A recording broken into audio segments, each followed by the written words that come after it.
யாழ்ப்பாண பல்கலைக்கழகத்தில் கடந்த ஜூலை மாதம் 16ஆம் தேதி தமிழ் சிங்கள மாணவர்களுக்கு இடையில் இடம்பெற்ற மோதல் சம்பவம் தொடர்பில் கைது செய்யப்பட்டு பிணையில் விடுவிக்கப்பட்ட 3 மாணவர்களுக்கு எதிரான வழக்கு இன்று யாழ்ப்பாணம் நீதவான் நீதிமன்றத்தில் விசாரணைக்கு எடுத்துக் கொள்ளப்பட்டது.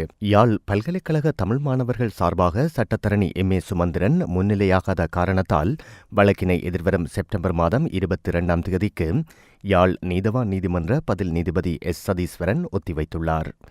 இன்றைய வழக்கு விசாரணையின் போது பிரசன்னமாகுமாறு கோப்பாய் போலீசாரினால் அழைப்பு விடுக்கப்பட்ட ஏனைய 2 தமிழ் மாணவர்களும் மன்றில் முன்னிலையாகவில்லை என எமது செய்தியாளர் தெரிவித்தார்.